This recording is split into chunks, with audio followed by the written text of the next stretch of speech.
Legal News Roundup, March 3, 2026. Disclaimer: all information in this report is for general informational purposes only. It does not constitute legal, financial, or medical advice. These news stories are presented as anecdotal accounts of current events and should not be treated as guidance or official advice. 1. Supreme Court weighs gun rights for illegal drug users. In a pivotal Second Amendment showdown, the U.S. Supreme Court heard United States v. Hemani on March 2, 2026, a case challenging the federal law that forbids firearm possession by anyone who is an unlawful user of controlled substances. The law, dating back to 1968, effectively bans gun ownership for people who use illegal drugs, including marijuana, on the premise that drug use indicates a risk to public safety. During oral arguments, a majority of the justices appeared skeptical that this broad ban could be justified under the historical tradition of gun regulation established in the 2022 Bruin decision. They repeatedly questioned whether merely using substances like marijuana a few times a week proves someone is dangerous enough to lose Second Amendment rights. Justice Amy Coney Barrett, for instance, noted that even taking drugs such as Ambien or Xanax without a prescription, technically illegal, would trigger the ban, asking whether the government truly believed any unlawful drug use automatically correlates with violence.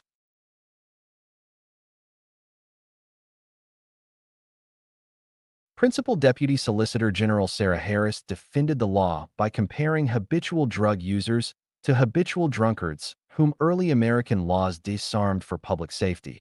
But several justices signaled they found those analogies unconvincing. 3.3 L32, L36 tetracethetrace, +1 GNUS +1. If the court ultimately strikes down or narrows the statute, it could mark a significant expansion of gun rights for users of substances like cannabis, which remains illegal federally despite being allowed in many states. Such a ruling would affect hundreds of pending cases in lower courts and could prevent states from enforcing similar firearm bans on drug users, depending on how broadly the decision is written. The case also highlights unusual political crosscurrents. Gun rights groups like the NRA and the Firearms Policy Coalition have broken with the Trump administration, which is defending the law, by filing briefs urging the court to overturn the ban. Meanwhile, gun control organizations that usually oppose the Trump administration want the law upheld to keep weapons out of the hands of potentially impaired individuals. Adding a personal dimension to the debate, it's noted that Hunter Biden had been charged under the same gun and drugs law in 2024 before receiving a presidential pardon, underscoring how the statute has been used in high-profile cases. The justice's decision, expected by mid-2026, will clarify whether the government can categorically disarm drug users or if prosecutors must prove an individual was actively impaired and dangerous when possessing a firearm. GNUS +1 the trace, +1 the trace. Subtopic 1, March 3, 2026 Court hints at backing marijuana users' gun rights. Less than a day after arguments, court observers noted that the conservative-majority Supreme Court seemed inclined to favor the marijuana-using gun owners' challenge to the law. Several justices pointed out the disconnect between modern drug use, especially in states where marijuana is legal, and blanket firearm bans crafted in a different era. Ali Daniel Hemani, the Texas man at the center of the case, had his indictment thrown out by a lower court as unconstitutional under Bruin's originalist framework. During the March 2 session, even one liberal justice, Sonia Sotomayor, gave hypotheticals suggesting occasional drug use is not akin to the kind of habitual abuse that historically warranted disarmament. However, some justices did voice concern about how to limit a ruling. Chief Justice John Roberts warned that a narrow decision for Hemani could lead to piecemeal drug-by-drug litigation by gun defendants, potentially undermining congressional judgment in public safety laws. The court also announced on March 2 that it had declined to hear a related gun rights appeal that day, a separate petition challenging the lifetime ban on gun ownership for people with nonviolent felony convictions. By declining that case, the justices left in place the status quo for felons, even as their questions in Hemani's case signal a willingness to carve out at least some exceptions to the drug user firearm ban. Umknus plus 1 Thetrasimpnus plus 1. Subtopic 2, March 3, 2026 lower courts divided on guns and drug use. This issue has already split lower courts, adding urgency to the Supreme Court's review. The conservative-leaning Fifth U.S. Circuit Court of Appeals, covering Texas, had ruled in Hemani's favor, tossing his indictment by reasoning that mere regular drug use isn't enough to revoke Second Amendment rights. Judges there held that unless the government proves a person was actually under the influence or otherwise dangerous at the time of firearm possession, the 18 U.S.C. Section 922 G3 ban cannot be constitutionally applied. In contrast, other circuits have upheld the law by deeming drug users analogous to historically disarmed groups, like the mentally ill or felons, creating a patchwork of interpretations. With millions of Americans using marijuana, now legal under many state laws, the stakes are high for uniformity. Hemani's own story illustrates the law's reach. He was arrested in 2022 after the FBI found a handgun, marijuana, and cocaine during a search of his Dallas area home. A federal judge sided with him, and the Fifth Circuit agreed, citing an earlier precedent that the government must link drug use to actual gun danger. Meanwhile, the Biden Justice Department, reflecting the Trump administration's position in this case, has been put in the unusual position of defending a gun restriction, even as it has loosened other firearms rules, a mixed messaging noted by observers. This judicial split and policy paradox underscore why the Supreme Court's eventual ruling in Hemani is being closely watched for its impact on gun law jurisprudence in the post-Bruin era. Umknus plus 1 Umknus the trace plus 1. Subtopic 3, March 3, 2026 declined case. Felon gun ban left intact. On the same morning as the Hemani arguments, the Supreme Court quietly turned away a separate gun rights petition dealing with whether people convicted of certain nonviolent felonies can be barred from owning guns. The court's denial of that appeal means that, for now, the long-standing federal prohibition on gun possession by felons, 18 U.S.C. Section 922 G1, remains untouched. This disappointed some Second Amendment advocates who hoped the justices might further scale back firearm restrictions by revisiting blanket bans on nonviolent offenders. However, it appears the court was unwilling to leap into that broader issue so soon after Bruin. Notably, the Biden administration, like its predecessor, has defended the felon in possession law as a constitutional measure to keep guns away from those deemed potentially dangerous. By declining the case, the justices left in place a lower court ruling that upheld the felon gun ban. Even as other pending cases percolate on whether lifetime bans on nonviolent offenders, such as those with old fraud or tax convictions, violate the Second Amendment. The decision to sidestep the felon gun issue, at least for now, suggests the court may be exercising caution, preferring to address one category of prohibited persons at a time, with illegal drug users being addressed first in Hemani, and felons perhaps to be considered in a future term Umknus plus 1. Subtopic 4, March 3, 2026 historical analogs, habitual drunkards, and gun laws. A central debate in the Hemani case, and across post-Bruin gun litigation, is how to apply historical analogies. The Justice Department argued that America's founding-era habitual drunkard statutes provide precedent for disarming groups seen as dangerous. In the 18th and 19th centuries, some jurisdictions allowed authorities to jail or disarm individuals deemed chronic alcohol abusers for public safety reasons. By extension, the government contends that frequent illicit drug users pose a comparable risk and thus can be barred from firearms as a class. However, Hemani's counsel and several justices drew distinctions. Historical drunkard laws targeted only those with extreme, uncontrollable alcohol abuse, not casual drinkers, implying that today's law is far broader. By encompassing anyone using any illegal drug, even occasionally. For example, Justice Neil Gorsuch noted that by colonial standards, even some founding fathers, like John Adams, who had hard cider with breakfast, or James Madison with his nightly whiskey, might have been considered habitual users of intoxicants, yet without losing their gun rights. This line of questioning highlights the challenge of finding precise historical parallels for modern drug use. The outcome of Hemani may hinge on whether the majority finds the historical tradition test satisfied by the government's analogies, or whether they see an unprecedented infringement on rights. Gun policy experts predict the court might allow marijuana users to keep their guns, perhaps carving out more serious drugs or situations where drug use correlates to violence. A nuanced approach aimed at balancing Second Amendment rights with public safety, the trace +1 Thetrasimknus +1. Subtopic 5, March 3, 2026 Human Impact, Gun Law and the Opioid Era. As the case unfolds, observers note its real-world implications in an era of widespread prescription drug use and opioid addiction. The federal drug user gun ban doesn't distinguish between legal versus illegal use of a controlled substance. So someone misusing prescription OxyContin, for example, might fall under the ban similar to a heroin user. During arguments, Justice Barrett raised hypothetical scenarios involving people who take medications like Ambien or Xanax without a prescription. She pressed the government on whether it truly believes such technical lawbreakers are inherently dangerous with firearms, suggesting skepticism about the ban's breadth. The backdrop to these legal debates is America's ongoing opioid crisis and shifting marijuana laws.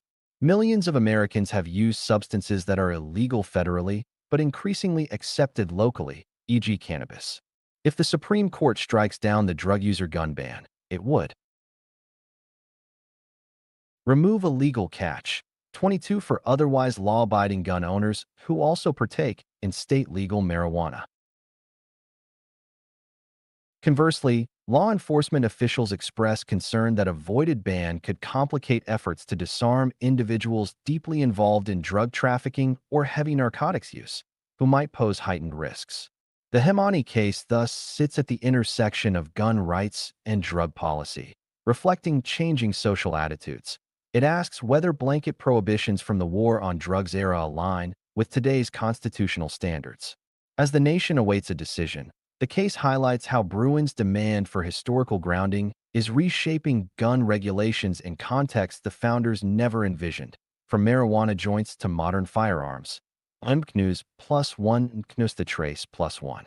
Subtopic 6, March 3, 2026 Next gun case on the horizon, armed domestic abusers.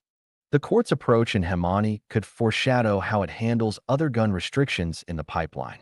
Notably, a major question looming is the constitutionality of firearm bans for individuals under domestic violence restraining orders or with misdemeanor domestic violence convictions, provisions that lower courts have split on post-Bruin. In 2024, the Supreme Court upheld one such ban for those under restraining orders in the Rahimi case, signaling that historical analogs of disarming dangerous persons can justify some modern laws. If the justices in 2026 carve out drug users as not inherently dangerous enough to be disarmed, it will clarify how firmly they intend to stick to Bruin's originalist framework.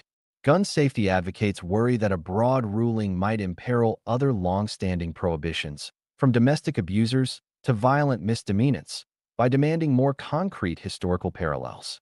On the other hand, gun rights proponents argue that each category of prohibited individuals must be justified with evidence of dangerousness, suggesting the current one-size-fits-all bans are too sweeping. The court's decision to reject the felon case suggests a step-by-step approach. As Second Amendment litigation continues to surge, with hundreds of challenges filed against various gun laws, Hemani will be an important precedent. It may either reaffirm Bruin's limits by striking down an arguably overbroad law, or temper Bruin by upholding some government leeway in keeping guns from groups deemed risky. Either way, the ruling will send a strong signal to lower courts and legislatures about how far the new conservative supermajority is willing to go in dismantling gun regulations in the name of historical consistency. The trace +1. Subtopic 7, March 3, 2026 Hunter Biden's case underscores political sensitivities. The Hemani case carries political undercurrents as well. In a high-profile parallel, Hunter Biden, son of President Joe Biden, was charged in 2023 for owning a handgun while unlawfully using drugs, cocaine, under the same statute now before SCOTUS. While Hunter Biden's federal case was mooted by a presidential pardon in 2024, it amplified debate over whether the drug user gun ban is enforced fairly or primarily used as an add-on charge. Gun rights advocates seized on the episode, arguing the law can entrap individuals who aren't violent criminals, while opponents of repeal pointed out that mixing drug abuse and firearms can create volatile situations. The Trump administration's stance. Defending the ban in court has also drawn notice, given former President Trump's usual alignment with gun rights rhetoric. It reflects a broader tension. Even pro-Second Amendment politicians have to reconcile law and order priorities, like tough drug laws, with gun rights. The Supreme Court's decision will resonate in this charged atmosphere. A ruling favoring Hemani could be framed by critics as a special accommodation that conveniently benefited the president's son, though the court is unlikely to mention that case. Conversely, if the court upholds the ban, it may bolster arguments that no one is above the law, not even a president's family, when it comes to firearms restrictions. Either outcome will likely feed into the 2026 campaign narratives. Gun policy, crime, and even hints of nepotism have all been entangled in public discourse around this once obscure provision of the law. The justices, of course, will base their decision on constitutional text and history, but the political ripples of their ruling will extend far beyond the courtroom. News plus one. 2. Court clears the way for tariff refunds after Trump's trade defeat. A significant development unfolded on the international trade front. On March 2, 2026, the U.S. Court of Appeals for the Federal Circuit rejected the Trump administration's bid to delay refunding billions of dollars in tariffs that had been deemed unlawful. This legal showdown stems from the Supreme Court's February 20th ruling, which struck down former President Donald Trump's 2018 global tariff policy, a signature trade move that imposed a 10% levy on a wide range of imports under a purported national security authority. In the wake of that 6-3 Supreme Court decision, which found Trump's use of the 1977 Emergency Economic Powers Act for tariffs unlawful, over 2,000 lawsuits flooded the U.S. Court of International Trade from importers seeking refunds. The Federal Circuit's brief order on Monday denied the administration's request to keep those proceedings on hold for several more months. Instead, the appellate court immediately remanded the case back to the trade court, effectively clearing a path for businesses to start recouping duties paid under the invalidated tariff regime. The panel offered no detailed explanation, a sign that the decision was straightforward in light of the higher court's clear verdict. For the small and mid-sized companies that brought the successful challenge, this was a major victory. It means the process of crafting financial relief can begin swiftly, rather than being stuck in limbo. In practical terms, the U.S. Court of International Trade in New York will now take up the task of determining how refunds should be calculated and distributed to the affected importers. Bloomberg plus one SCOTUS block. The Biden-Trump administration had argued strenuously for a delay, claiming that government agencies needed time to prepare and that political branches should have a chance to consider alternatives. Specifically, the Justice Department asked for an extra 90 days on top of the normal 32-day Supreme Court judgment window, effectively pushing any action into midsummer.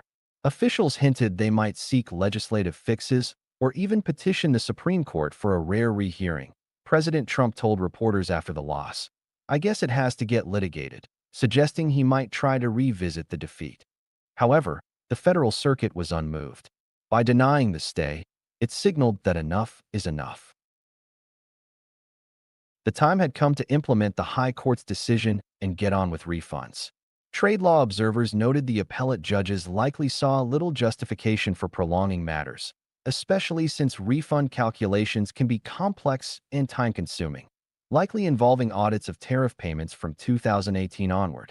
The importer's legal team, from the Liberty Justice Center, lauded the outcome, stating that after months of government stalling, the courts made clear enough.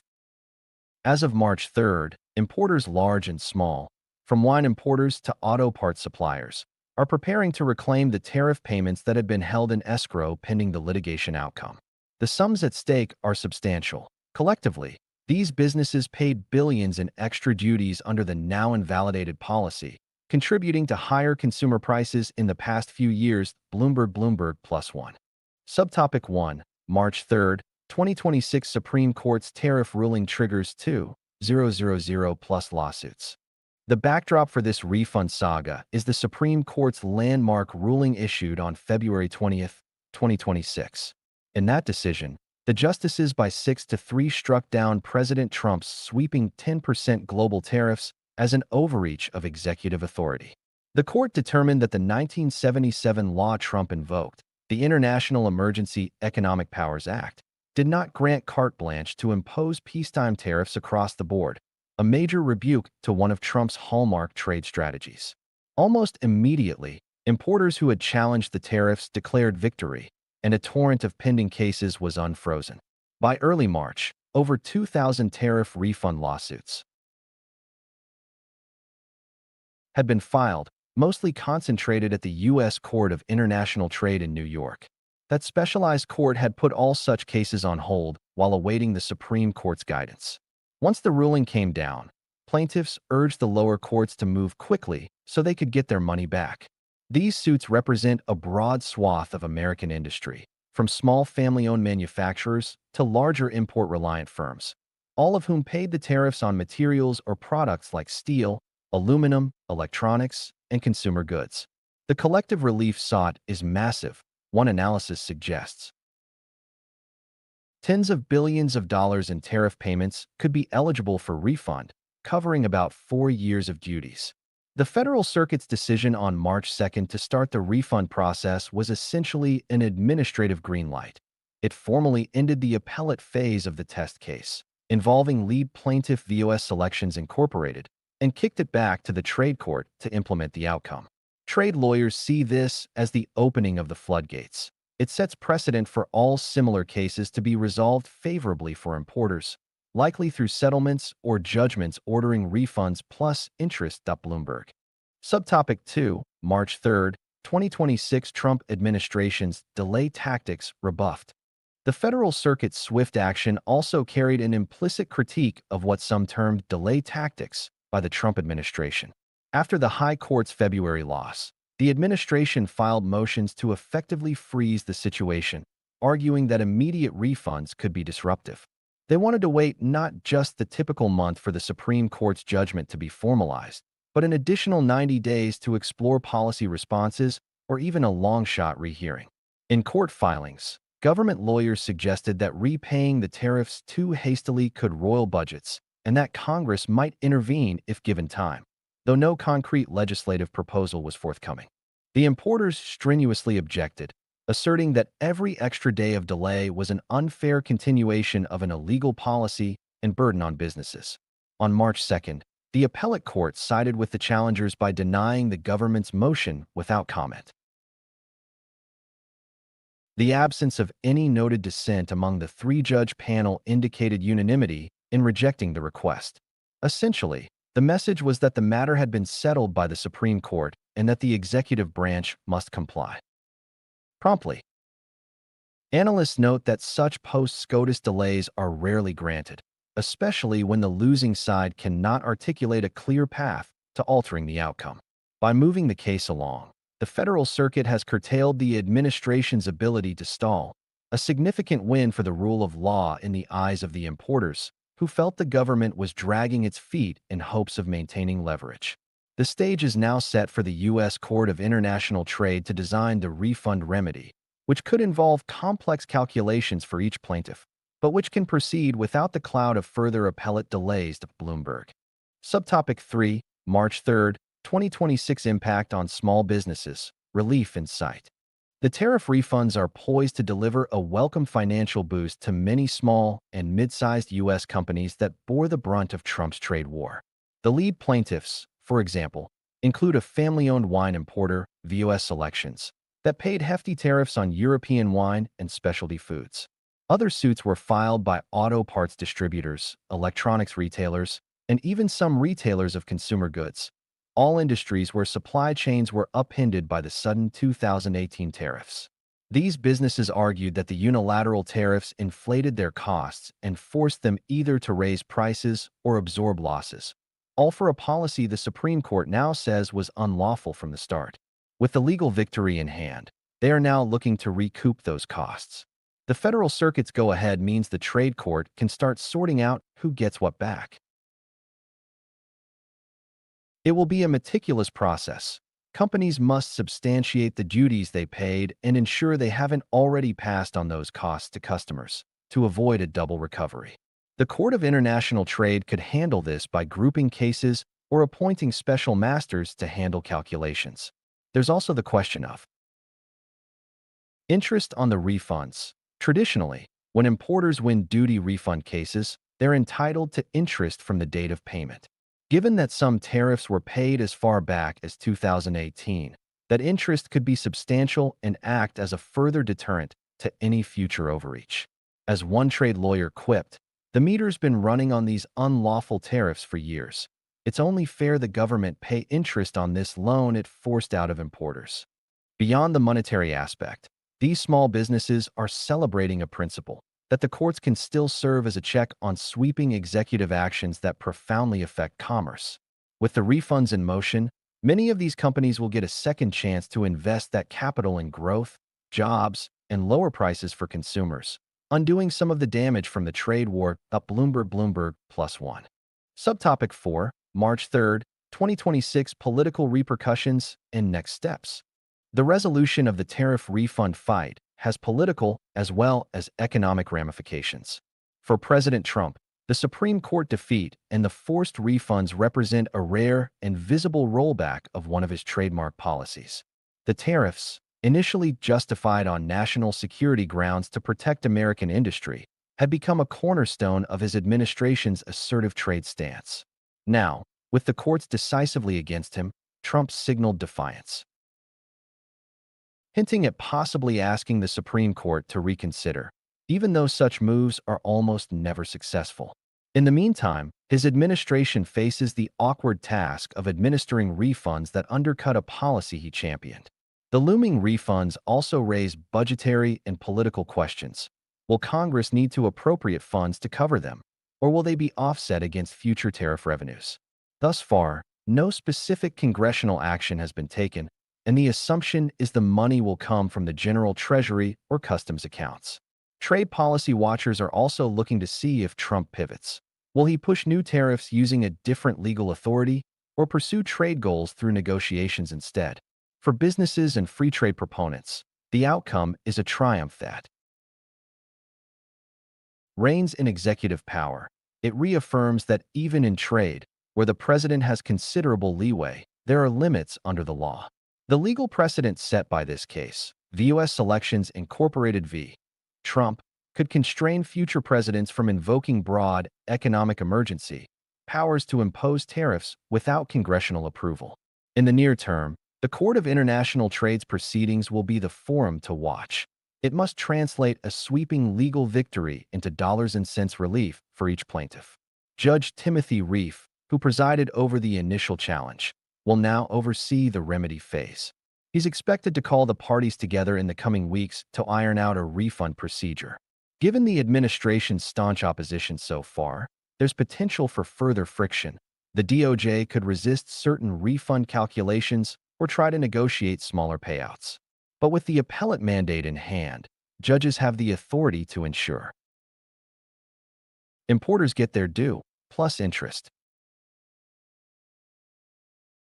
For now, March 2026 marks a turning point where a drawn-out legal battle over trade policy finally tilts in favor of those who pay the price of tariffs, the importers, and, ultimately, consumers. Bloomberg.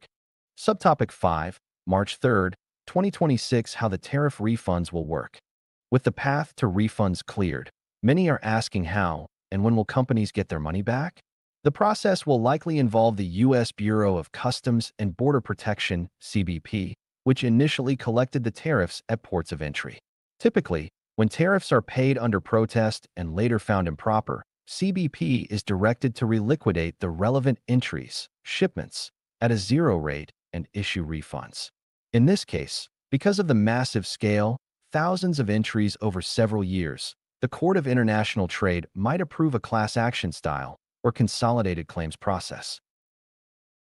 To handle the workload efficiently, companies will need to show documentation of tariff payments on products covered by the Supreme Court's decision, which focused on Trump's invocation of national security tariffs outside of specific statutory authority.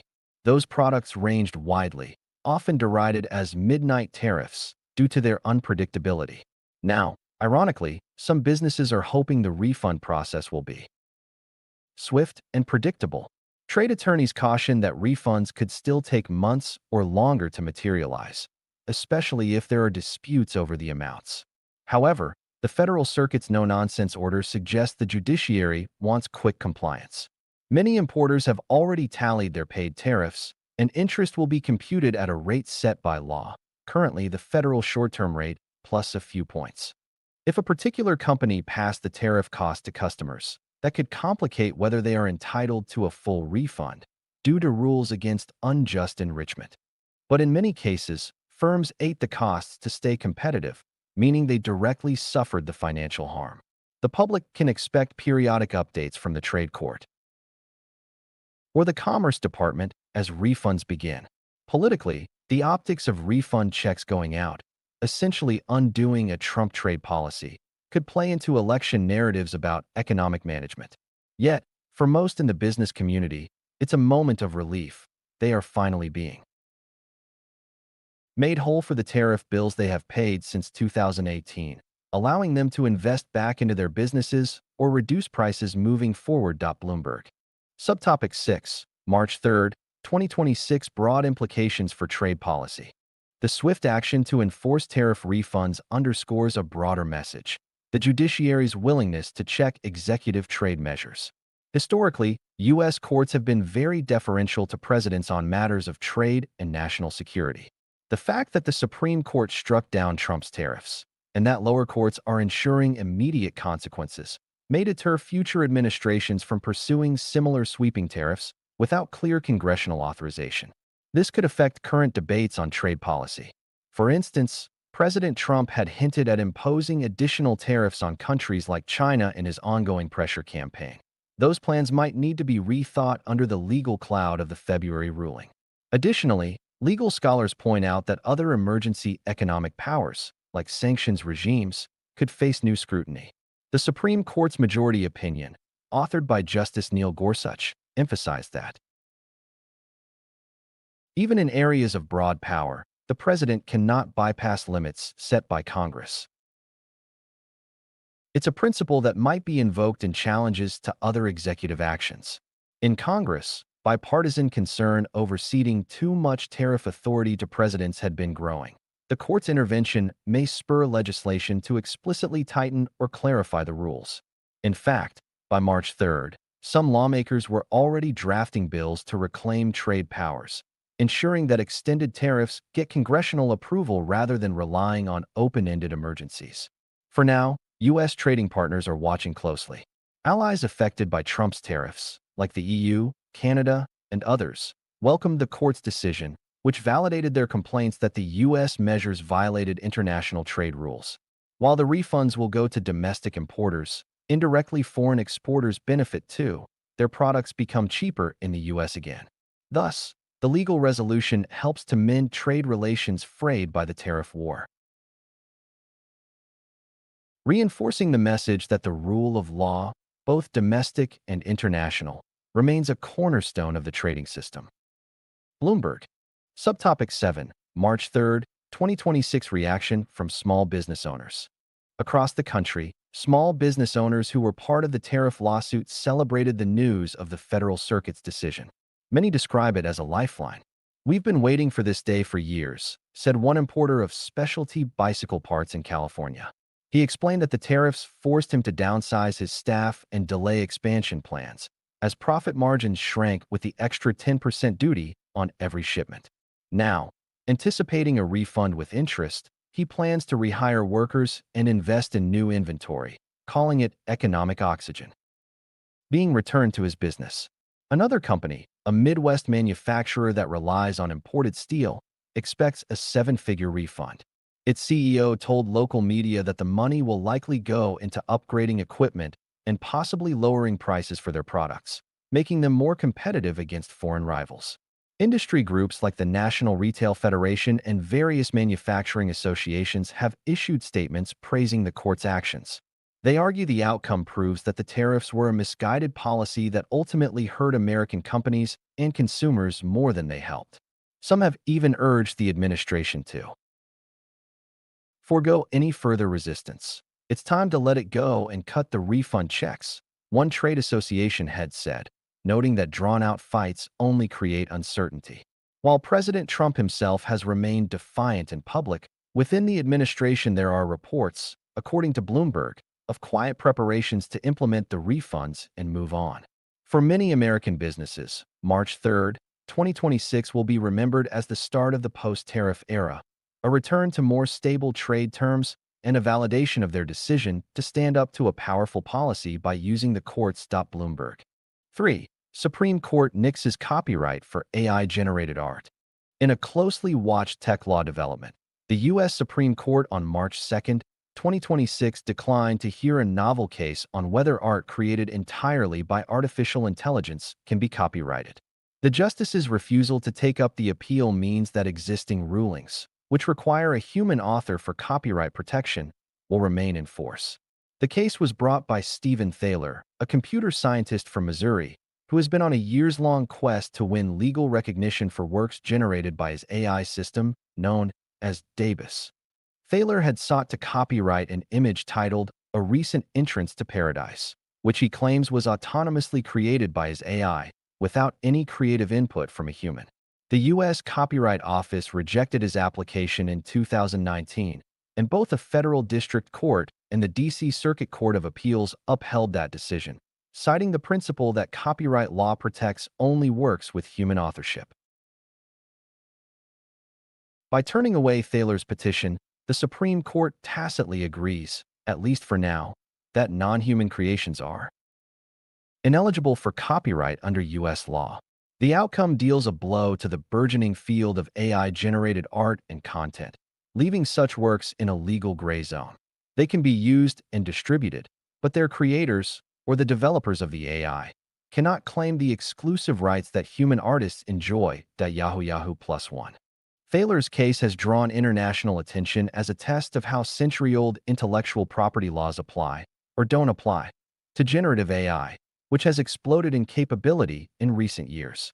In court filings, Thaler argued that denying copyright to AI-generated works would discourage innovation and negatively impact AI development and use in the creative industry. He contended that if an AI can produce a painting or novel with minimal human guidance, the law should adapt to protect those outputs, either by recognizing the AI as the author or by granting the rights to the AI's owner/programmer. The U.S. Copyright Office and the courts, however, held firm. The law's concept of authorship has always been tied to people, not machines. In a 2023 ruling, Judge Beryl Howell bluntly wrote that human authorship is a bedrock requirement of copyright. That view was affirmed on appeal in 2025 and now effectively endorsed by the Supreme Court's silence. Interestingly, the Trump administration had urged the justices to reject Thaler's appeal, aligning with the Copyright Office that creativity requires a human spark by definition. The Biden administration has maintained the same position, signaling rare continuity on a point of law between the two administrations. The Supreme Court's decision, or rather, decision not to decide, leaves Thaler's AI artwork uncopyrightable and suggests that, absent new legislation, purely AI-made works will remain part of the public domain. Yahoo SCOTUS blog +1. Subtopic 1, March 3, 2026. The AI artwork, a recent entrance to paradise. At the heart of this dispute was an unusual piece of visual art described as depicting train tracks entering a portal amid green and purple flora, the output of Thaler's AI system Davis, device for the autonomous bootstrapping of unified sentience. Thaler did not claim to have created the image himself. Instead, he asserted that his AI independently generated the artwork, and thus he filed a copyright application naming the AI as the author and himself as the owner of the work, as the AI's creator. The Copyright Office, in a 2019 letter, rejected this application, citing well-established precedent that authors must be human, pointing even to century-old cases involving things like photographs taken by automated processes where courts still required human creative input. Thaler pursued administrative appeals and then took the matter to court. During the litigation, descriptions of a recent entrance to paradise caught the public's imagination, highlighting the rapidly advancing capabilities of AI in creative fields. The case thus became a cause célèbre among AI researchers and digital artists. Some argued that denying copyright could create a disincentive for investing in creative AI systems, since any works they produce would automatically be free for anyone to copy or exploit. However, others noted that allowing AI-generated works to be copyrighted might flood the system with computer-generated content and blur the lines of accountability and creativity. With the Supreme Court's denial, a recent entrance to paradise remains ineligible for protection, effectively a piece of open-source art. Thaler and his supporters have floated alternate strategies, such as pushing Congress to update the law or relying on other regimes like trademark or trade secret to protect AI outputs. But as of now, the image, like the famous selfie taken by a monkey, which also was denied copyright in a separate case, illustrates the principle that creativity, in the eyes of the law, is a uniquely human domain. Yahoo. Subtopic 2, March 3, 2026 Legal basis. Human authorship as a bedrock principle. Why did the courts and officials hold so firmly against AI authorship? The answer lies in the fundamental interpretation of the word author in American copyright law. The U.S. Copyright Act, first passed in 1790 and updated over the centuries, never explicitly defines author, but has always been understood to mean a human creator. The requirement was underscored in a key precedent, the 1884 case of Burrough-Giles Lithographic Company v. Cerrone, where the Supreme Court recognized a photograph as a copyrightable work because of the photographer's creative choices. That case famously described an author as someone to whom anything owes its origin, originator, maker, implying a sentient being. Fast forward to the 21st century, and this perspective was put to the test by AI.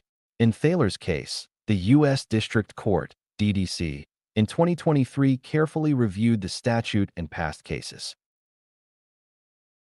and concluded that non-humans cannot satisfy the requirement of creativity and intent that underpins authorship. The judgment noted that copyright is inherently tied to promoting human culture and knowledge, a constitutional objective, to promote the progress of science and useful arts, that presumes human inventors and authors. The D.C. Circuit Court of Appeals in 2025 upheld this reasoning, finding no error in the refusal of the copyright. When Thaler petitioned the Supreme Court, he argued that the question was of paramount importance due to the rapid rise of generative AI and the potential for it to create everything from art and music to news articles. However, the Supreme Court's refusal to engage suggests it did not see a sufficient split among lower courts or urgency to intervene. Legal experts interpret the move as the court effectively saying, Congress, if you want AI to be able to hold copyrights, you'll have to change the law. In other words, the current statutory and doctrinal framework clearly points to humans only, and it's not the judiciary's role to rewrite that for AI, at least not yet at Yahoo +1.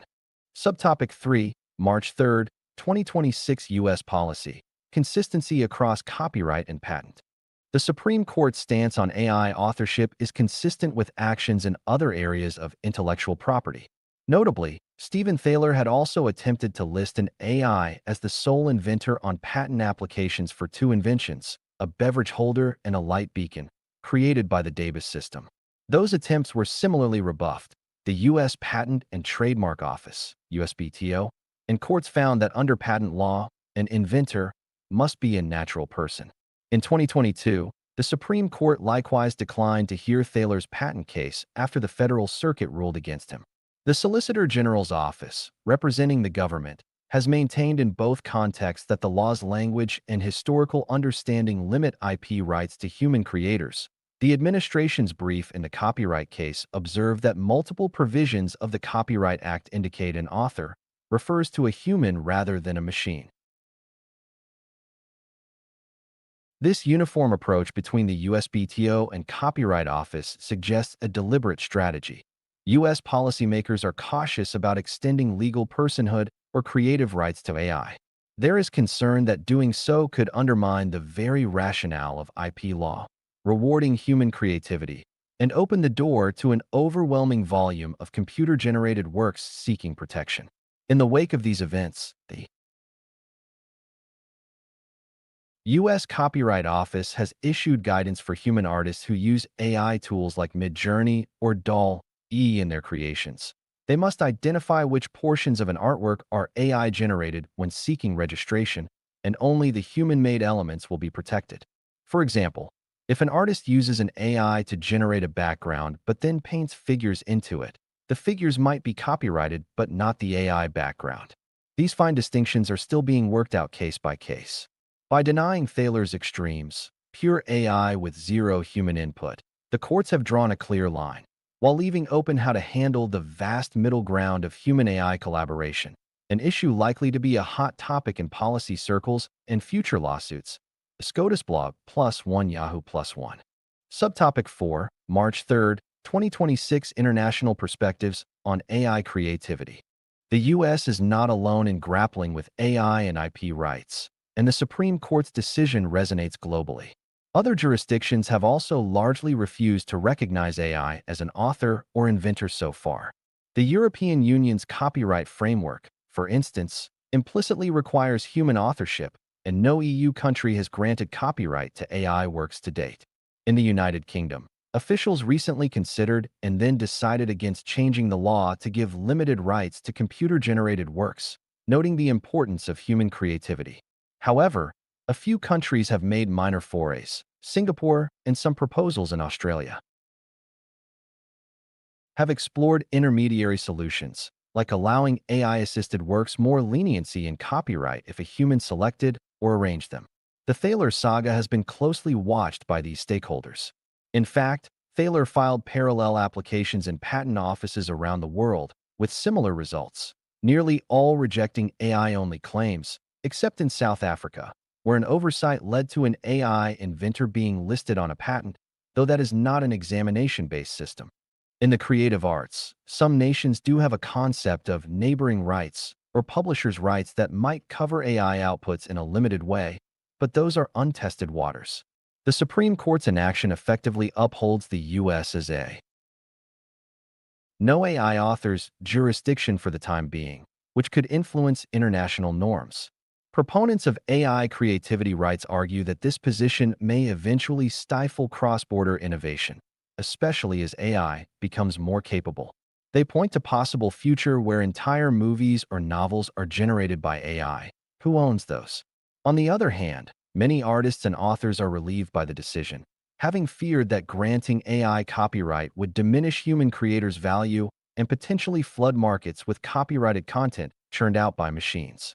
As one commentator noted, the court's message is that humans remain at the center of our creative legal framework, and if that is to change, it's a job for Congress, not the courts. Subtopic 5, March 3, 2026 Silicon Valley and Content Industry Reactions. The intersection of AI and copyright is of immense interest to the tech industry and content creators alike, and both camps reacted swiftly to the court's move. In Silicon Valley, companies investing in generative AI, from startups to giants like OpenAI and Google, had filed amicus briefs in support of Thaler's position, warning that a blanket denial of AI authorship could have unintended consequences on innovation. For instance, uncertainty about who owns AI-generated code or designs. They urged a more nuanced approach, perhaps treating the AI's output as a work for hire, owned by the AI's operator. The content industry, including organizations representing authors, visual artists, and Hollywood studios, largely took the opposite stance.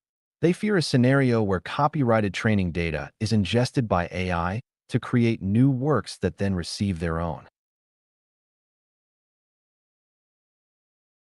Copyright, potentially allowing the AI's owner to profit from regurgitating others' art. This dynamic is already at play. Numerous lawsuits have been filed against AI companies alleging their models infringe copyrights by scraping artists' works or written texts without permission, a separate legal battle that is still in early stages. The Supreme Court's decision in Thaler's case does not directly resolve those issues, but it does reinforce a pro-human author narrative that the creative industry welcomes. As the dust settles, some are calling for Congress to step in with legislation clarifying the status of AI-generated works. Possibilities include creating a new sui generis right for AI-generated content or explicitly stating that such content is unprotected.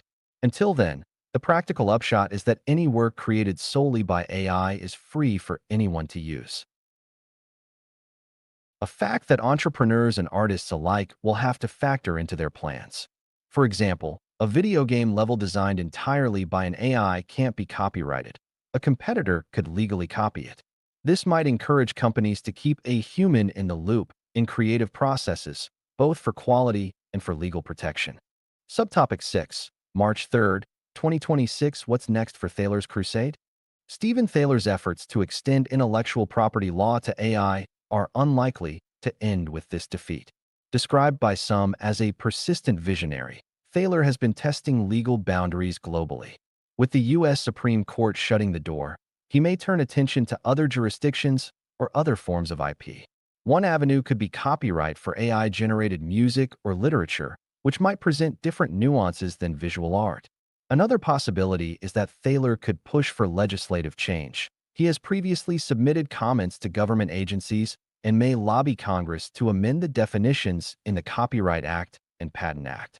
So far, U.S. policymakers have shown limited appetite for granting AI's creative rights. A recent U.S. Copyright Office report recommended against it. But as AI technology continues to improve, producing outputs often indistinguishable from human work, pressure could mount. In the meantime, Thaler and like-minded AI developers might explore commercial strategies that don't rely on copyright. These could include releasing AI creations under open licenses and monetizing associated services, or leveraging trade secret law by keeping certain aspects of AI outputs, like source code or algorithms, confidential.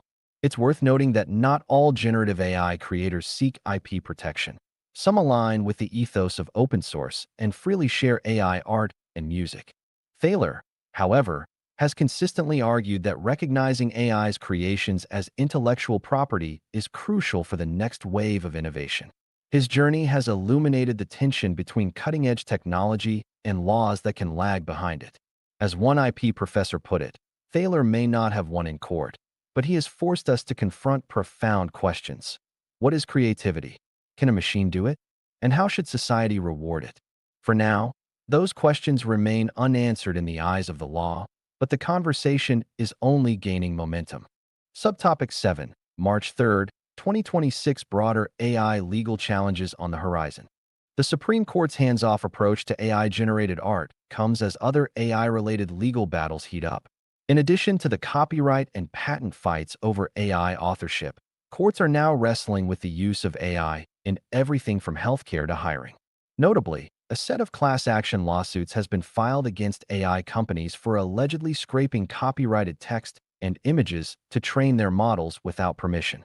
Those cases, which involve major players like OpenAI and Stability AI, raise a different question, not whether AI can be an author, but whether using human-authored data to train AI violates the original creator's rights. The outcomes could have enormous impact on AI development, either forcing companies to license vast amounts of data or perhaps establishing that training AI on public data is fair use. Meanwhile, regulators are eyeing AI in sensitive areas such as medical diagnoses and autonomous driving. The Federal Trade Commission, FTC, has signaled it will pursue companies if their AI products are biased or deceptive, and the Equal Employment Opportunity Commission, EEOC, is examining AI hiring tools for discrimination. These issues all revolve around a common theme: how to fit AI into existing legal frameworks. The Supreme Court's dismissal of the AI copyright case, while narrow, suggests the justices are not eager to leap into these debates prematurely. It might take more developed splits in lower courts, or perhaps a legislative invitation for the High Court to definitively rule on AI's legal status. For now, the message is that existing law still applies. AI must operate within the boundaries set for humans. Creators and companies using AI will have to navigate those boundaries or work to change them through Congress. The intersection of AI and law remains one of the most dynamic frontiers, and March 2026 will be remembered as a milestone where the highest court lets stand the principle that if a work has no human author, it has no copyright. Yahoo. 4. First Amendment win. High Court leaves panhandling protection intact. In a decision with significant implications for free speech and homelessness policy, the U.S. Supreme Court on March 2, 2026 refused to review a ruling that struck down laws criminalizing panhandling. By denying Alabama's petition in Taylor v. Singleton, the court effectively let stand a lower court's judgment that begging or soliciting donations is a form of speech protected by the First Amendment. This outcome marks a victory for homeless advocates, who have long argued that laws against panhandling unlawfully punish people for merely asking for charity in public spaces. The case originated when Jonathan Singleton, a homeless man in Montgomery, Alabama, was arrested and fined under local ordinances that banned loitering for the purpose of begging. Singleton, with the help of civil rights attorneys, challenged these ordinances as unconstitutional restrictions on free expression, specifically as content-based regulations targeting solicitation speech. The 11th U.S. Circuit Court of Appeals agreed, ruling in Singleton's favor that asking for money is a form of charitable solicitation and thus protected speech, similar to how the First Amendment protects a charity seeking donations or a street performer asking for tips. Alabama's Attorney General, joined by 19 other Republican state attorneys general, urged the Supreme Court to take the case and reverse, arguing that aggressive panhandling is conduct, not speech, and that states have a compelling interest in keeping public order and avoiding harassment of pedestrians. However, the Supreme Court's refusal to grant certiorari sends a strong signal that the lower court's reasoning was sound. It leaves in place an injunction against enforcing the anti-panhandling laws in Alabama, and by extension calls into question similar laws across the country. SCOTUS blog. The USA Today reported that the now final decision sidesteps a push to have the Supreme Court declare that begging has no First Amendment protection. Over the past decade, federal courts have increasingly struck down outright bans on panhandling or vagrancy as unconstitutional. They reason that soliciting charity involves a message and invokes the listener's generosity, which is expressive activity. Rather than appealing this trend, the Supreme Court is effectively affirming it by not intervening. Cities and states will likely have to revise their approaches to addressing homelessness and street solicitation, focusing on alternatives that don't involve criminalizing speech. It's worth noting that the Supreme Court's conservative majority is often sympathetic to free speech claims, even in uncomfortable contexts, and here that tendency may have outweighed any concerns about public nuisance. The three liberal justices presumably were content with the lower court's protection of a vulnerable population's speech rights. The practical impact is that laws in nearly 20 states that had similar wording, many of them championed by the same attorneys general who supported Alabama, are now on much shakier ground. Advocates are celebrating this as an affirmation that poverty is not a crime and that the First Amendment protects everyone, including the poor asking for help. SCOTUS blog. Subtopic 1, March 3, 2026. The Alabama Law and Singleton's Challenge. Alabama's anti-panhandling statute, like many others, made it a misdemeanor to ask for money or a donation in public places under certain circumstances. The city of Montgomery, for instance, had ordinances prohibiting aggressive panhandling and any solicitation in specific zones, such as near banks or ATMs. Jonathan Singleton's case arose when he was cited simply for holding a sign asking for help near a shopping center, an act that involved no threats or harassment. In his lawsuit, Singleton argued that the law discriminated against speech based on its content. One could ask a passerby for directions or to sign a petition, but not for spare change. The federal district court agreed and issued an injunction, and the 11th Circuit upheld it in a detailed opinion, relying on Supreme Court precedent, Reed v. Town of Gilbert. 2015, that content-based speech regulations must satisfy strict scrutiny. Alabama's defense, that the law served public safety and prevented fraud, failed to convince the courts, especially since the statute wasn't narrowly tailored. It swept even peaceful, non-threatening requests. When Alabama appealed to the Supreme Court, it framed the issue starkly. Are begging and panhandling actually protected speech? The state noted a 30-year-old case, Young v. New York City Transit Authority, 1990, that had upheld a ban on panhandling in subways, hoping to revive that rationale. But since the 2015 Reed decision, the legal landscape changed in favor of strict scrutiny for any content-specific law. The Supreme Court's denial of certiorari in Taylor v. Singleton was one sentence long, but spoke volumes. It let the new First Amendment consensus stand. Singleton's attorneys called the outcome a win for the First Amendment rights of the poor, emphasizing that asking for help is as much a part of free expression as any other request or political speech. Montgomery officials have since moved to rewrite local laws, focusing on penalizing genuinely aggressive conduct, like intimidation or threats, without blanket bans on speech. Subtopic 2, March 3, 2026 nationwide trend, panhandling laws under fire. The Supreme Court's action in the Alabama case did not occur in a vacuum. It's part of a broader trend of courts striking down anti-panhandling laws across the country.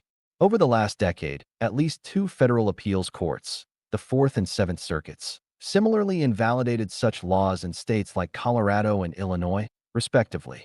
Those decisions were also not taken up by the Supreme Court, effectively making them final in their regions. As a result, numerous cities, from Chicago to Richmond, have had to repeal or substantially amend ordinances that once banned panhandling in downtown areas or near roadways. This accumulating case law means that by March 2026, at least 12 states have had key parts of their vagrancy or solicitation laws nullified. By court order. The coalition of 19 Republican attorneys general supporting Alabama's petition shows these states were hoping for a different outcome, a high court reversal to give them latitude to enforce anti-panhandling measures. With the Supreme Court instead sidestepping the issue, as USA Today put it, that coalition's efforts have likely reached a dead end. Legal experts say it's now established that peaceful panhandling is protected speech nationwide, and any new laws must be crafted extremely carefully if they are to survive. Some municipalities have tried creative workarounds, like prohibiting all transactions in certain areas or requiring permits for solicitations, but those too face legal challenges. The upshot is that local governments will need to find non-punitive ways to address concerns about panhandling. For instance, by providing more services to homeless individuals, funding outreach programs, or enforcing existing laws against truly aggressive behavior, like assault or stalking, rather than the act of asking for money. The Supreme Court's decision not to intervene reinforces that the First Amendment does not allow the government to ban a message simply because it's uncomfortable or because the speaker is poor SCOTUS block. Subtopic 3, March 3, 2026 Homeless advocates and law enforcement reactions. Advocacy groups for the homeless have lauded the outcome in the Singleton case, seeing it as a rejection of what they term the criminalization of homelessness. They argue that anti-panhandling laws only serve to push vulnerable people further into the margins by hitting them with fines or jail time they cannot afford, simply for begging. In the wake of the Supreme Court's move, organizations like the National Coalition for the Homeless urged cities to redirect efforts toward helping people rather than punishing them. They also cautioned that police should receive clear guidance. Enforcement of defunct panhandling laws must cease immediately to avoid wrongful arrests. On the other side, many city officials and law enforcement representatives express concern about maintaining public order. They acknowledge the need to revise ordinances, but also note legitimate complaints from residents and businesses about harassment by certain panhandlers. "We will comply with the law. The Constitution is paramount," one city attorney said. but we also have to ensure our downtowns are safe and welcoming for everyone. It's a balance. Some police departments are training officers to distinguish between protected speech and unprotected conduct. For example, merely holding a sign or asking quietly is protected, but following someone, touching them, or using threatening language while soliciting remains actionable under other statutes, like disorderly conduct. The First Amendment decision, thus, doesn't mean panhandlers have free rein to do anything they please. It means the government cannot flat out prohibit the act of asking for aid. Officials in Alabama, for instance, say they will focus on connecting individuals like Mr. Singleton with social services instead of citing them.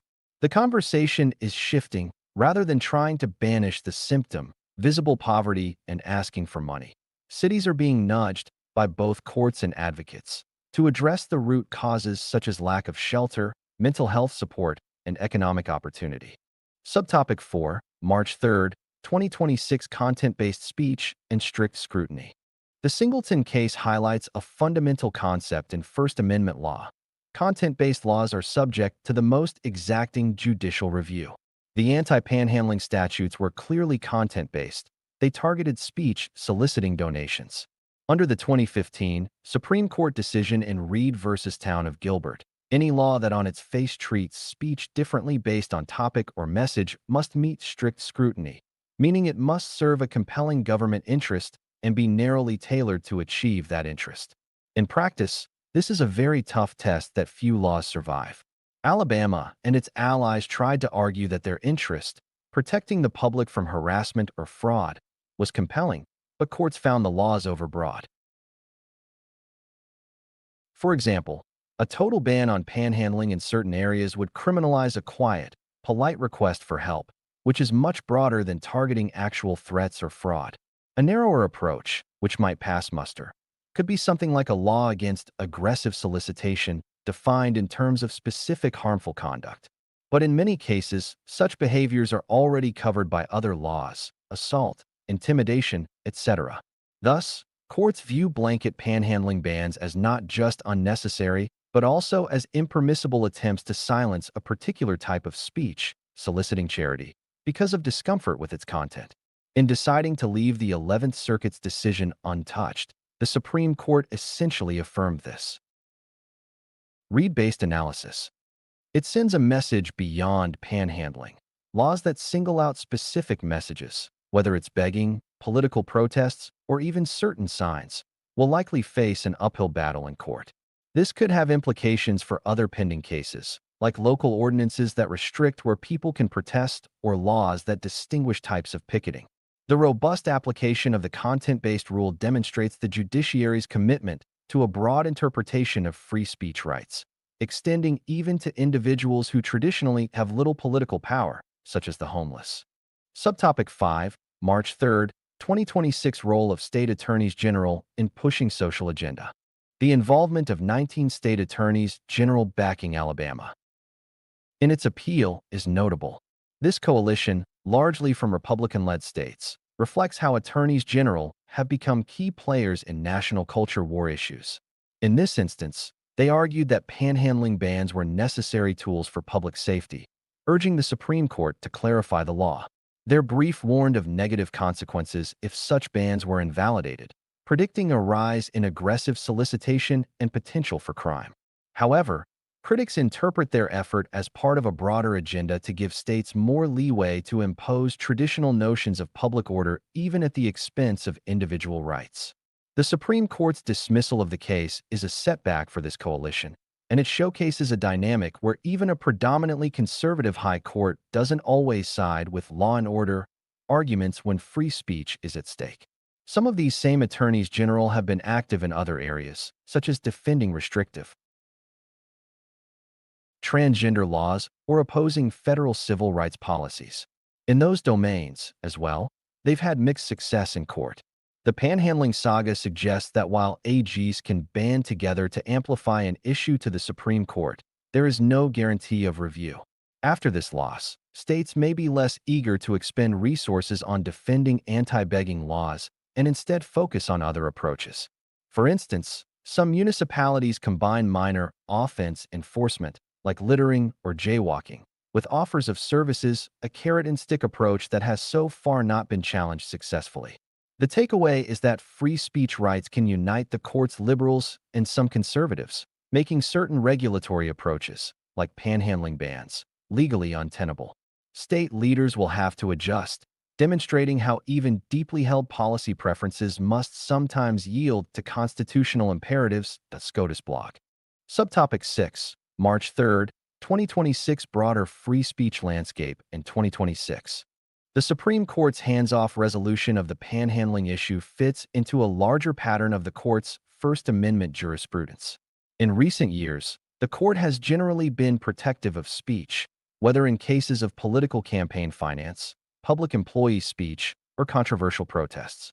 For example, just last term, the court struck down a state law that banned boycotts of Israel as a violation of free expression, finding that political boycotts are protected speech. In another case, it ruled that a city could not ban residents from criticizing officials by name at city council meetings. Again, citing First Amendment rights. The upholding of panhandlers' rights is consistent with these trends. However, the court has drawn some lines. In January 2026, it upheld a federal law prohibiting certain threatening speech online, indicating that true threats are not protected. That case involved online posts that a reasonable person would see as serious threats of violence. The difference, of course, is that panhandling is typically not threatening, and statutes already exist to handle intimidation if it occurs. So while the First Amendment shielded Mr. Singleton's right to request alms, it wouldn't protect someone aggressively accosting passersby or making threats while asking for money. Legal analysts have remarked that the Roberts Court's legacy may be one of the strongest for free speech since the 1960s. A legacy that surprisingly extends rights even to groups without clout, like the homeless. This might be seen as a silver lining of our constitutional system. Even unpopular speech and powerless speakers have their day in court and can prevail based on neutral principles of law. As one commentator noted, the optics of defending panhandling may not be politically popular, but the First Amendment often requires protecting the unpopular or ignored voices. Taylor versus Singleton now joins a line of cases ensuring that the right to speak or ask for help in public is not just for the privileged, but for everyone. Subtopic 7, March 3, 2026 Future of Addressing Panhandling, Policy Shifts. With legal avenues to ban panhandling largely closed, policymakers are likely to explore more holistic solutions to the issue. Some cities are already experimenting with programs that offer stipends or jobs to people who would otherwise be panhandling, essentially paying them for community service work as an alternative to begging.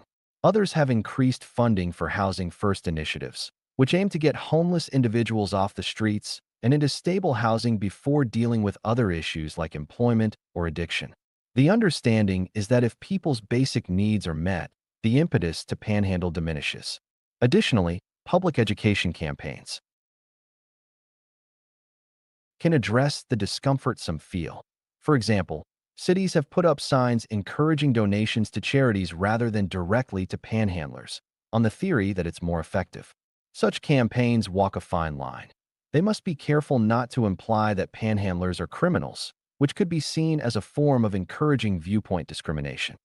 The end of the Alabama case may also prompt state legislatures to formally repeal antiquated vagrancy laws that are still on the books but no longer enforceable, cleaning up legal codes and avoiding confusion.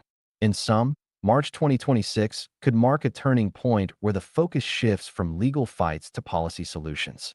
By removing the easy option of criminalizing the behavior, the courts have essentially told governments to address the harder underlying problems.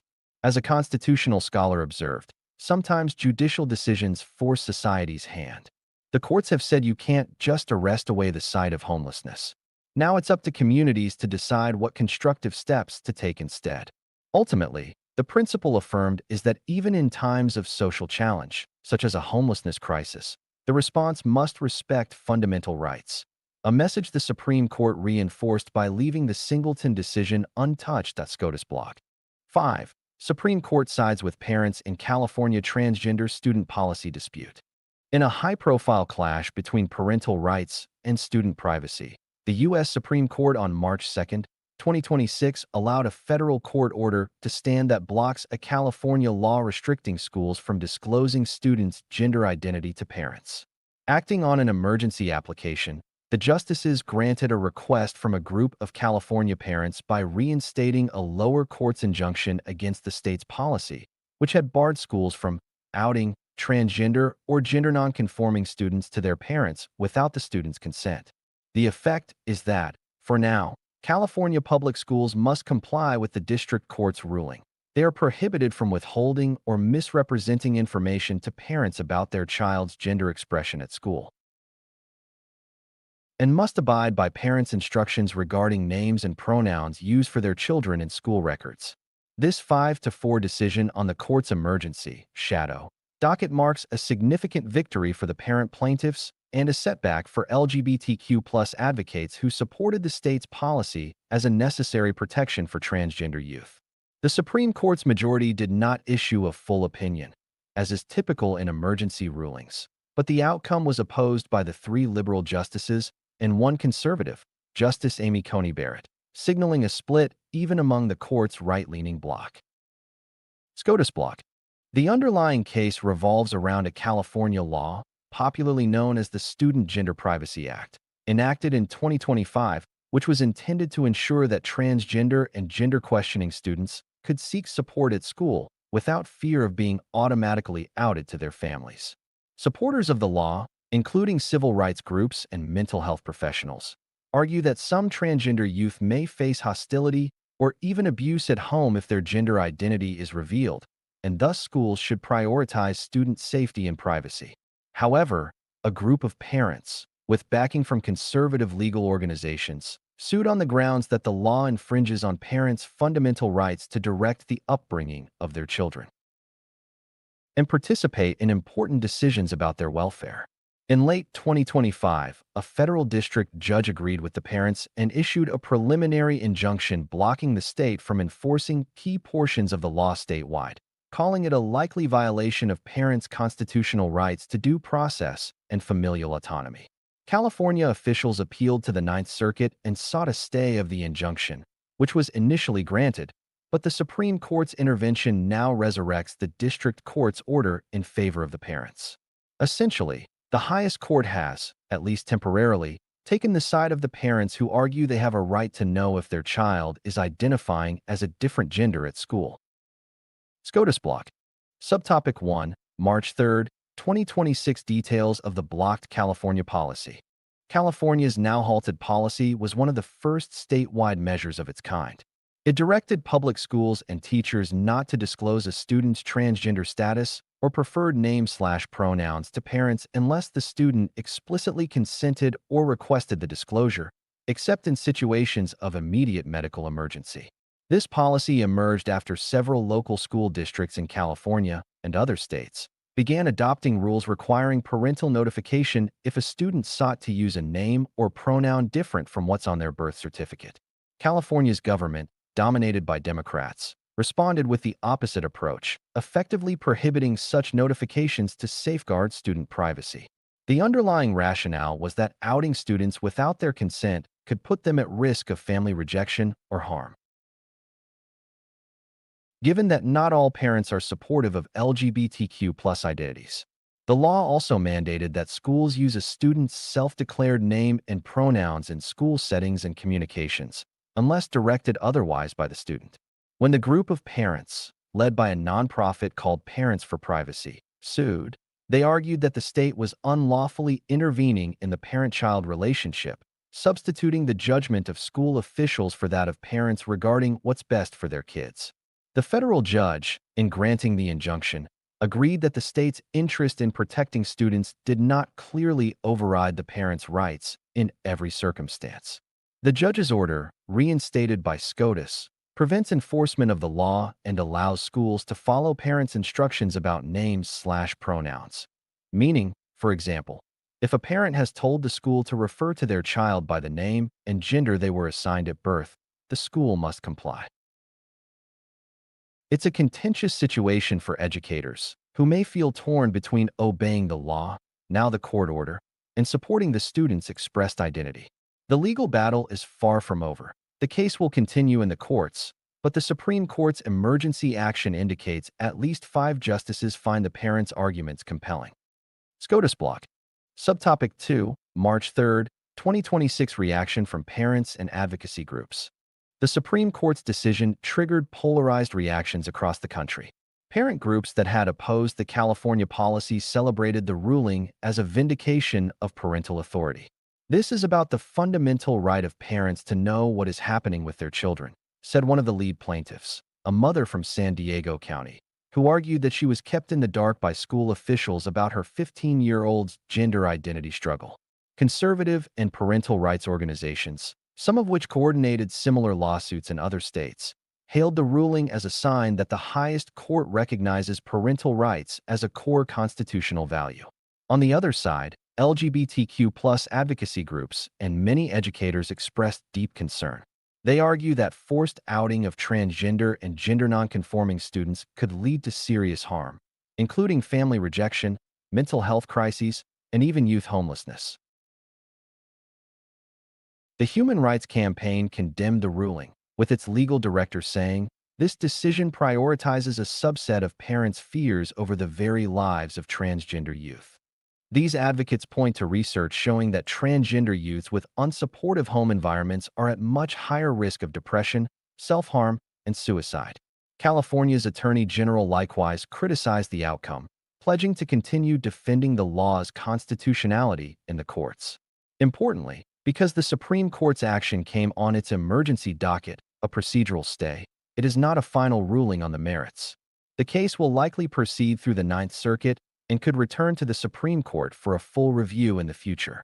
Nevertheless, the reinstated injunction is being counted as a victory by parent rights advocates nationwide, who see this as a precedent to challenge similar transgender student privacy policies in other jurisdictions. Subtopic 3, March 3, 2026 split among justices. A preview of things to come?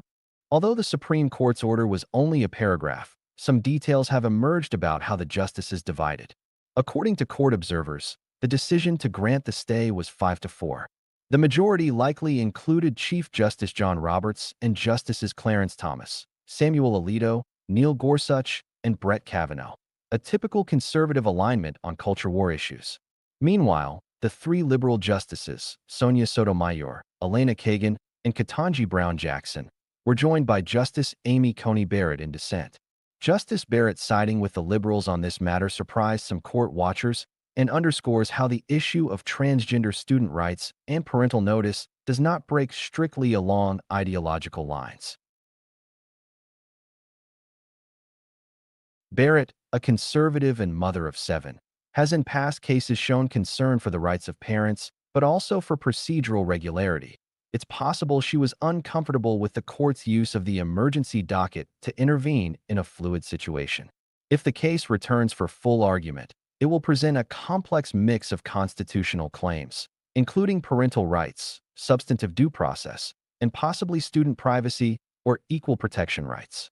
The 5-4 split hints that the outcome could be close. Notably, Justice Anthony Kennedy, who retired in 2018, was often the deciding vote in gay rights cases. His absence has shifted the court rightward. However, on issues of children and parental oversight, the calculus might differ for some justices. For now, the alignment in this emergency ruling provides a preview of a potentially narrow final decision, where John Roberts' court might craft some nuanced standard about school disclosures to parents. The participation of Justice Barrett with the dissenters also suggests the possibility of an unusual coalition if and when a merits decision comes, something advocates on both sides will have to consider as they prepare their arguments moving forward. Subtopic 4, March 3, 2026 The students caught in the middle. While legal principles and political factions clash, transgender students and their families are navigating the immediate consequences of the court's action. In California, some school districts have been following the state's ban on parental notification, meaning counselors and teachers would not automatically inform parents if a student requested to use a different name or pronoun at school. With the injunction back in effect, those districts must now change course. Schools are essentially instructed to err on the side of informing parents. in matters of a child's gender identity, or at least not to deceive parents about it. This puts some transgender and questioning students in a potentially precarious position, particularly those who sought refuge in a supportive school environment because they felt unsafe or unaccepted at home. Counselors in various California high schools have expressed worry that students may now be reluctant to confide in them about gender issues, knowing that the information might be passed on. Some students have even reportedly inquired about what the ruling means for them and whether they should stop using their preferred pronouns at school to avoid their parents finding out. Many California school districts, in response, are consulting legal counsel on how to comply with the court order while still upholding their anti-discrimination obligations under state and federal law. California has strong protections for LGBTQ students under statutes like AB 1266. Teachers are being advised to have candid and careful conversations with students. For example, letting a student know that, due to the legal situation, certain disclosures might be shared with parents. The fear among LGBTQ advocates is that some students will simply choose to hide their true selves entirely, potentially worsening their mental health. The case underscores a painful reality. In contentious cultural issues, youth often bear the brunt of adult legal battles. The SCOTUS block. Subtopic 5, March 3, 2026. Parental rights versus state rights. Legal background. The legal conflict in this case pits two constitutional principles against each other. On one side is the doctrine of parental rights under the 14th Amendment's Due Process Clause. The Supreme Court has long recognized that parents have a fundamental right to direct the upbringing and education of children under their control, a principle established in cases like Pierce v. Society of Sisters, 1925, and Wisconsin v. Yoder, 1972. The parent plaintiffs in California invoke this doctrine, arguing that decisions and knowledge about a child's gender identity fall squarely within the realm of parental control and family privacy. On the other side, the state of California cites its parents' patriae interest, the state's role in protecting children's welfare, sometimes even from their own parents.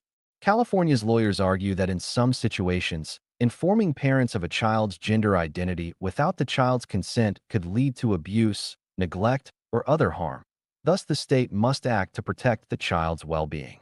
They also reference school officials' First Amendment rights to free speech, in being compelled or forbidden to say certain things to parents, and students' own rights to privacy or free expression at school. The district court that originally blocked the law found that the parental rights argument was likely to succeed. The judge pointed out that, while well-intentioned, the law applied even to older teenagers and in situations where there was no evidence of parental abuse, thus broadly intruding on parental decision-making. The Supreme Court's intervention suggests that at least 5 justices see this as a viable constitutional claim. However, the court will eventually have to balance these interests, perhaps by examining if the California law was too sweeping.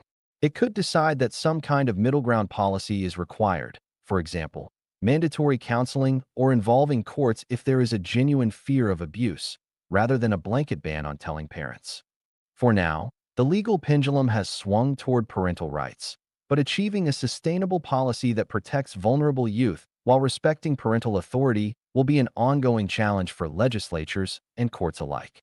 Subtopic 6, March 3, 2026. Similar battles in other states. California's fight is part of a larger national debate on how schools handle gender identity issues. Several states with conservative leadership, such as Florida, Texas, and others, have been moving in the opposite direction, considering or enacting laws that require schools to inform parents if a student identifies as transgender or seeks counseling for gender dysphoria. For instance, Florida's parental rights in education law, often called the Don't Say Gay law by critics, not only limits discussion of sexual orientation and gender identity in younger grades, but also includes provisions that schools must notify parents if there's any change in a student's mental or emotional health or well-being, which some interpret as covering gender identity. In New Jersey, a battle similar to California's unfolded when the state's attorney general sued several local school boards in 2023 to stop their parental notification policies for LGBTQ students. And New Jersey's courts sided with the state, issuing injunctions against those policies. Those cases are still in progress, and the outcome of the California case could influence them. On March 3, 2026, stakeholders in those states took note of the Supreme Court's action. Conservative groups encouraged officials elsewhere to challenge any school secrecy policies, emboldened by the apparent high court support. Conversely, LGBTQ+ rights organizations are strategizing on how to protect students, possibly by focusing on state constitutional privacy provisions or other legal theories that might fare better in some states. The patchwork of policies means a transgender teen's experience can vary drastically from state to state, embraced and shielded in some school districts, or swiftly outed to parents in others. The Supreme Court's involvement in California's case suggests that eventually, a national standard may emerge. Until then, the legal landscape will likely see more lawsuits and uncertainty. For example, in late-breaking news on March 3, the Ninth Circuit Court of Appeals scheduled expedited arguments on California's appeal of the injunction, signaling that this issue will continue to move quickly through the legal system. Subtopic 7, March 3, 2026, the human stories behind the case. While the case carries big legal principles, it's also rooted in real human stories. The lead plaintiffs, mostly parents, include individuals like Ellen and David Thompson, pseudonyms to protect privacy, who became concerned after discovering that their middle school child had been using a different name and pronouns at school for months without their knowledge. They assert that they love their child and want to support them, but felt betrayed by the school's secrecy. On the other side are students like a 16-year-old transgender girl in Northern California, who spoke anonymously to local media. She had confided in a teacher about her identity, but begged them not to tell her religiously conservative parents, fearing punishment or ostracization. "School was the one place I could be myself," she said. "I'm terrified that now I can't trust anyone." These personal accounts underscore the stakes. Proponents of notification argue that parents need to know these things to provide proper care and guidance, while opponents say outing kids can put them in danger or drive them away from vital support. Some school counselors also feel caught in a bind. One described the court's ruling as forcing them to choose between obeying the law and honoring their students' trust. California Governor Gavin Newsom weighed in, saying, "No student should have to fear for their safety just for being who they are. We will keep fighting for those kids." Meanwhile, one of the parent plaintiffs countered, "This is not about hate. It's about being involved in your child's life and health." The Supreme Court's action on March 3, 2026, while procedural, has very concrete effects on these lives. It is a reminder that behind every legal battle on social issues are families and children trying to navigate complicated and deeply personal realities, and that courts, in deciding such cases, are effectively determining whose perspective will guide public policy, at least for the time being. 6. Supreme Court blocks New York's court-ordered redistricting ahead of 2026 elections. In a decision with immediate political ramifications, the U.S. Supreme Court on March 2, 2026 halted a court-ordered redraw of New York's congressional map, allowing the state to proceed with its 2026 elections using the current district boundaries. The emergency order came in response to a request by Republican plaintiffs, including a GOP congresswoman and state officials, who argued that a New York trial court's mandate to add a new majority Black or Latino district in New York City was itself unconstitutional racial gerrymandering. The Supreme Court's conservative majority agreed to pause the redistricting, splitting 6-3 along ideological lines, with the 3 liberal justices dissenting. The case centers on New York's 11th congressional district, encompassing Staten Island and parts of Brooklyn, which is notably the only Republican-held House seat in New York City. Last year, a state judge found that the district's lines, drawn after the 2020 census, diluted the voting power of Black and Hispanic communities by splitting them and merging Staten Island, predominantly white and conservative, with a portion of Brooklyn. That judge ordered New York's Independent Redistricting Commission to devise a new map that would likely make the 11th district more favorable to minority voters and, by extension, to Democratic candidates. However, Republicans, led by Congresswoman Nicole Malliotakis, who currently represents the district, appealed and sought relief from the nation's highest court. The Supreme Court's intervention means that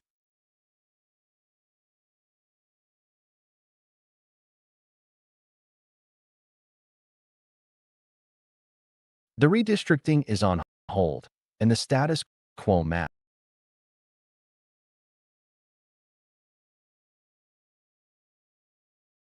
This decision is a major victory for Republicans in New York, who feared a redrawn map could tilt that swing district Democratic and potentially cost them a House seat. More broadly, it's part of a larger national battle over redistricting following the 2020 census. Both parties have been waging legal fights in multiple states. Republicans in places like New York and Wisconsin, Democrats in places like Alabama and Louisiana, each accusing the other of gerrymandering along racial or partisan lines. The Supreme Court's one-paragraph order did not provide detailed reasoning, but Justice Samuel Alito, in a concurring statement, suggested that the New York judge's decision to force a new majority-minority district was itself an example of unadorned racial discrimination. Inconsistent with the U.S. Constitution's Equal Protection Clause. Meanwhile, Justice Sonia Sotomayor, in dissent, criticized the court's majority for interfering in a state law issue before New York's own high courts had a chance to weigh in, calling it an unprecedented.